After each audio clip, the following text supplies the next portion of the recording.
All right, so this is the last one of these I'm gonna do. Because, like I said, I hate being so objective about. Well, I suppose like taste is subjective, so like my opinion technically doesn't really matter. But I hate to, like I said, I hate to do these kinds of videos and like rate artist stuff. But I do it so often in private that that I'm like, oh man, like maybe I should just like make a whole video about this type of shit.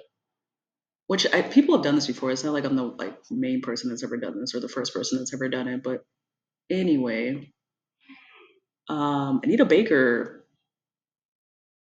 I try, like I said, I'm trying to do artists that people know a little bit about. That way, I mean, you can have your own judgments outside of mine. Um, but it's hard for me specifically to do that because I don't listen to a lot of newer mainstream artists. I listen to a lot of like 70s, 80s, 90s artists, and some early 2000 artists. So it's already difficult for me to keep it current. But anyway, Anita Baker here. So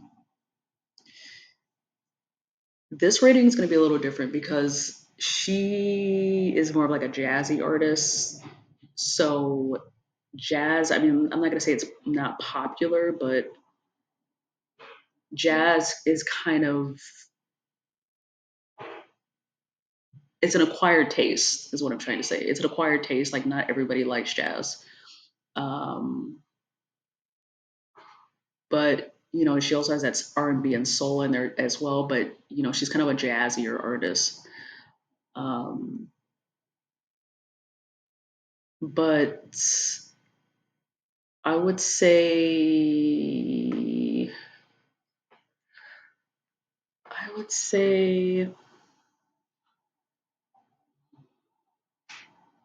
it's going to be easier to do the rating first. So I think, or the order first. So compositions would be number one, number two would be the songstress, and then number three would be the rapture. So from bottom to top, that would be the order. Compositions is probably my favorite because of how sultry it is, and it's very groovy. And there's a bass player that, oh, damn, I mentioned him before in one of my other videos.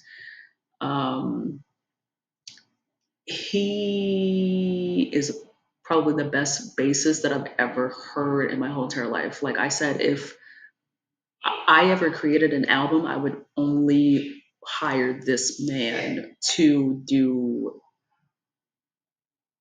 bass on all my songs. Oh shit, I'm trying to remember his name.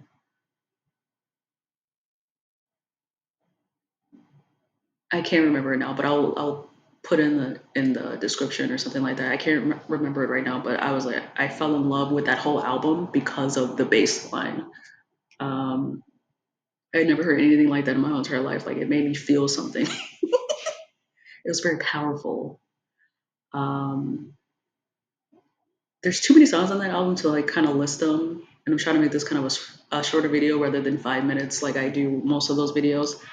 But the main song that's probably my favorite on that album specifically is "Perfect Love Affair," which has that crazy ass bass line. It's so good. Towards like the middle of the song to the end, if you're gonna go and listen to it, like the middle of the song to the end, and where she starts to do all her really nice ad libs that are on that song.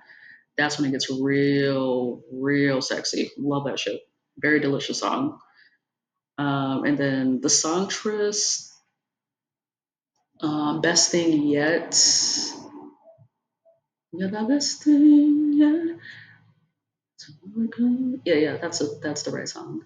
And then there's another song on there. Oh, Will You Be Mine? That's another good one on that album. Those two songs specifically are really good on that album. And then Caught Up in a Rapture.